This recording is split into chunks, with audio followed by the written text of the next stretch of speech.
Bob, they say, well, we have to have a meeting at 8 o'clock every Monday or whatever. You don't like that, you're going to have a sit-in because you don't like it? No, you're not going to do that. I think it was an immature way to go about it. A lot of good points were said though, but I just don't feel that standing up there and putting other people down to get what you want isn't the way to go about it. We have great students in our school. I just don't understand why something like this would happen. Maybe that's the only way they could have been heard. I can see both sides of the story, so I understand.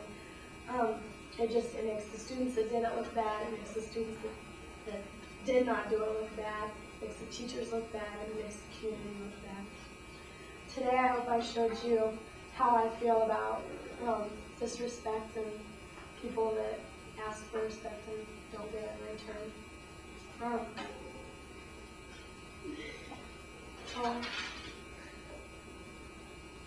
I've talked to many people about this, and there's a lot of mixed feelings. I just hope that in the future there can be other ways to keep problems like this solved. That's the sound of me when I was a little kid a lot of times. Yes, I'm talking about getting beat up. And one reason that I always got beat up was this one kid I lived with. He's my neighbor, Bobby Tidball. What a name, anyway. Anyway, I was like in kindergarten. He was in first grade. And he always beat me up for everything I did. I didn't do anything really deserved it, but he was mean scum. And one day I went over to his house. Here's one of the examples. Went over to his house, and he had this variety of cupcakes. And he had like chocolate, all this good stuff. He had like this one cupcake had coconuts on it. And you're a kid, you don't want coconuts, you want chocolate cream. So I go, I want one of these chocolate ones. He says, no, eat the coconut one. No, I want the chocolate one. So he said, eat the coconut one or you die. So what I do, first instinct, run out of his house. We go home, run as fast as I can. He's chasing me. I'm sitting there knocking on get to my house, and the door's locked. And I'm knocking on the door, Mom, I'm in! And oh God, time she opened the door, I was already thrashed. So she opens the door. Stace, you all right? And I'm on the ground crying. See, there's another time he told me to. But anyway, he always thrashing me. So I can't stand it. Especially right now, I know that he's probably arms this big. And I can probably thrash him right now. I want to find him. He's probably a wiener. So I got a solution. Solution to this problem is get a younger brother. So you take out your frustrations on him. Do a little bumping on him. When you're younger. And become tough. And the way to do that is to maybe lift weights and go out for wrestling like I did. Get a big stud. Then you develop a reputation and like place and state, so you're like in the paper, so you like home it, so I hope you don't find me. And that's about time you go back to, well, I live in the Tumwa. It's about time you go back to the Tumwa and find him, thrash his scum, teach him a lesson. And today I told you how much I hate Bobby Tidball and how bad I'm going to thrash him when I find him. And one more deal. This is Bobby when I find him. Bobby, you okay? Too bad, sorry. That's the most ugliest car I've ever seen. I wouldn't be caught with my parents driving that car. Today I'll tell you about one of my biggest pet peeves. People putting other people down by what they own. I would estimate that 75% of the school puts other people down. And that's one thing I do not like. People put them down because of the car they drive, and they might be rusted out, or the clothes they wear might be too short, or just by the way they look or act. A person can't help some of them things. I mean, a person's only got so much money, and a person can't help the way they look if they're born that way. I mean, if they're born that way, they look that way. I feel there should be a stop to at least the elimination of someone, because You walk down the halls, that's all you hear. I mean, you say, hey, look at that kid. He's got 4-foot short pants, you know. It's just, you know, and the next thing you know, the kid's over there by himself in the corner, and he's crying or something, you know. And I mean, that just don't make you feel good. And I know I've put people down, and after I do it, I tell you, I feel pretty sorry for it. So before I put people down, I put my feet in their shoes, and I say, hey, if they were doing that to me, I don't think I like that very well. So I think twice before I do it. And I hope some of you will think twice next time before you do it. So today I have told you about one of my biggest pet peeves, how people treat other people. You know what, Jerry? That car isn't half bad as I thought it was. I think I'll go over there and talk to that new student. I'll catch you later. Hi there. Hi. That's a nice car you got there. Thank you. My name's Jason. Hi, my name's Steve. Hi, Steve. Hey, see what kind of car is that? Oh, it's a Ford 57 Axle. You want to take a ride in after school? Sure, I wouldn't mind. Maybe we can go out to the drag strip. Big brother's racing out there tonight. Sure, that sounds like fun. See you after school then? Okay, catch you later. Good day. I'm going to tell you about my pet peeve. How many of us have made plans for a Saturday evening, either going to Des Moines with our friends, or seeing a movie, or going over to our girlfriend's house for the evening, only to know that your parents decided that they're going out of town and they want you to babysit your little sister? Well, today I want to do everything except shout, scream, pull my hair out to explain my worst pet peeve. My pet peeves are my little things that my mom does just to set me off. Like making plans, like I mentioned before, making plans. Work all week, here comes the weekend, no school, no work, social life, right? Wrong. Gotta stay home, cook supper, do laundry, and the bit. I cannot stand making plans ahead of time and telling my mom, and next day later they're broke. Or my room's halfway decent clean, and she tells me to clean it up anyway. Well, I have to look at this way. I'm one that lives in it. I'm one that can stand it. She don't like my room, she don't have to be in it. I leave my clothes outside. That's grand and dandy, but telling her to clean my room is oh, that's funny. Her little sayings. Her favorite one. It's like, I'm the mother, you're the son, do what I say. Well,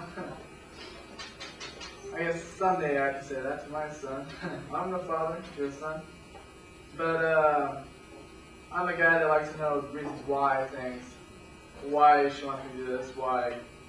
And she has no need, no reason. Just do it. So, we do. The 20-bit question, taking out a girl. Who is she? Where's she from? How old is she? Who's her parents? Does she work? What kind of job does she have? How much money does she make? What kind of car does she drive? It's like, Mom, give me a break. It's like I'm not going to nerd or anything. So, 20-bit question, taking someone out is not my greatest. And her asking like favors, like go to the grocery store, pick up some laundry soap. Okay, Mom, you bet I'll pick up. So she gets out this list. Yeah, laundry soap's at the top of the list. Down here is like 20 number of things, and like laundry soap, dish soap, pop, food. You got a whole bag. It takes you an hour and a half to shop. And she wants to ask favors. We'll explain, and I'll tell her if I want to. So, to summarize my little pet peeves, it's not my mom, who's loving, caring, but it's the little things she does that makes me rage. Yeah, it says me.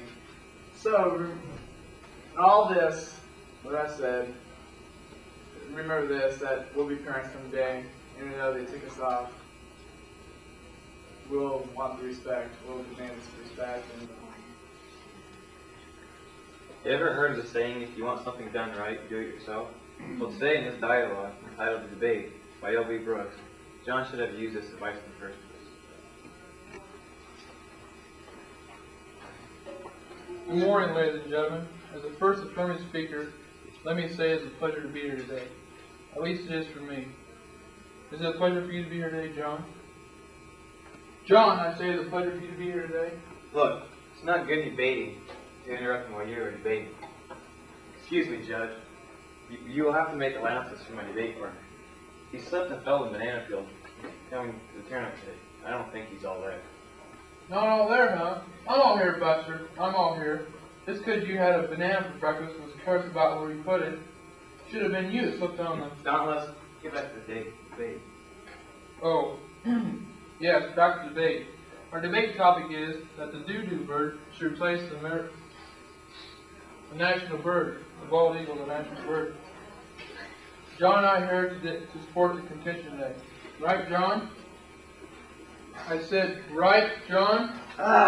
Yes, right. I am here to support the contention that the dodo bird should replace the eagle as our national bird. Why do you think I got up early this morning and came to the rest of our school at the speech tournament? To play tiddlywinks? Banana field.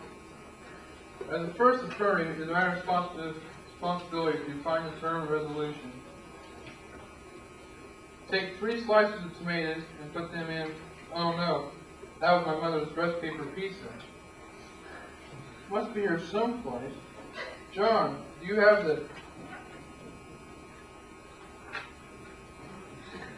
have our card with the definition of terms?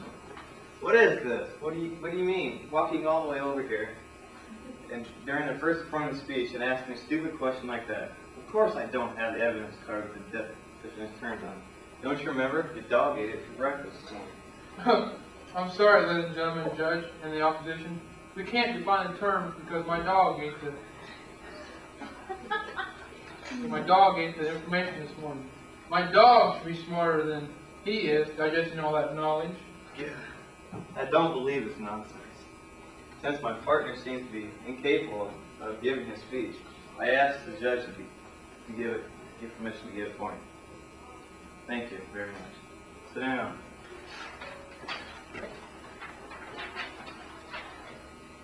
Now, as my partner was trying to say, we define the term as follows: resolve, meaning that we will make plans to do this and That's not what our definition of term resolve was. I remember now, it's... Will you please sit down? Can't you see I'm attempting to salvage what little we can from this miserable mess you had us from? Miserable mess? You're the one who had the banana breakfast. You're the one who carelessly dropped it on the floor. We defined a dodo bird as a large, stupid bird now extinct that had a hooked bill, short neck and legs, and rudimentary wings useless for flying. That was very good, John. Very good. Will you please sit down? As my partner was gathering my evidence during his frolic, our team will concede this debate. We concede this debate to the other team. You can't do that. You have no right to concede this debate to the other team. I didn't get to show them my skit of a lawyer examining his briefs. That does. Goodbye. People like John are so touchy, so easily upset.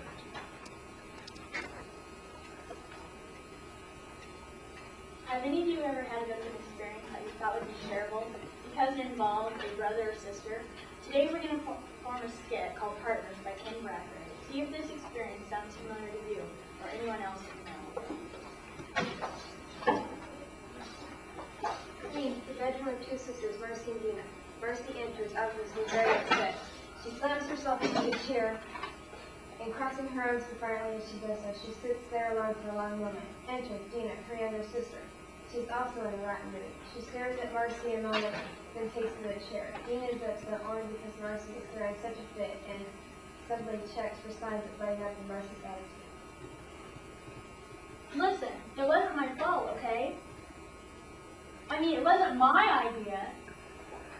Listen, Marcy. Be quiet. I don't want to ever speak to you again as long as I live. That's a really long time.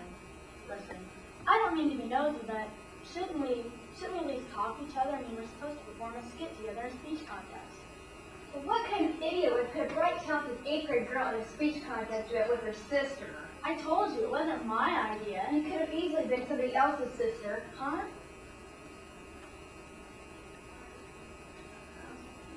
Okay, we're stuck with it. I want to be in the contest, and if dragging you is the only way, then... Dragging me? Dina, I have experience. You are a rookie. So then why don't you teach me? That's going to be tough. You don't have my charm, my class, my style.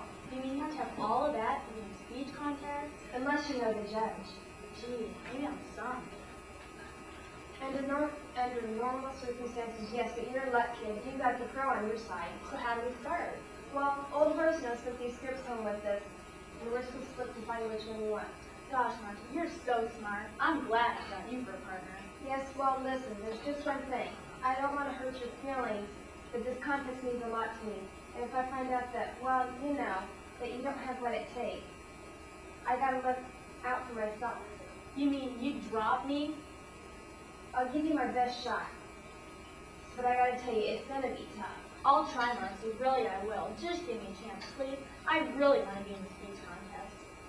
Well, just try to keep up. Here's a good place to start. Shakespeare? Might as well start at the top. My favorite, Macbeth. Now you play Lady Macbeth. You're gonna play a guy? Sweetheart, Macbeth is the lead, and I only play leads. Hark, my heart feels weak when I ponder on the deep. Well, go ahead. I'm so nervous, though. With your talent, I would be too, but go ahead. Let us through it. Hark, my heart feels weak when I ponder on the deep. Macbeth, the very worms of the earth, you claim themselves your better, as you gravel at the feet of this corpse. Oh, that the curse were lifted from this troubled soul. Thou most wrenched among men, stay thou in chamber, lest the very dogs of the street do marry themselves, at your cowardly posture. Gravel them, go and lick the earth, and call it your home. Maybe we should try something else. Was I really that bad? Yeah, we just need work. That was just too tough for you. Gosh, I'm sorry. Here's something more your speed, and try to get into it this time. First train ride? Yeah, you play the little girl and I'm the mother. Now listen, dear, you just stand right here and wait till the train comes. Oh, gee, Mommy, can I climb onto the platform, huh? Can I? Oh, look, Mommy, a policeman! No, dear, he's not a policeman, he's a conductor. He is? You are? Gee, you look like a policeman, because Mommy says policemen are fat and ugly, and you sure are fat and ugly, mister. Can I blow your whistle? Can I come on your back? Huh? Huh? Boy, you sure got a big nose. Okay, that's enough. You see, the first rule in theater is that you never outstage the star. You know, I've never heard of that rule before. That's because you knew. Believe me, it's a rule. I give up.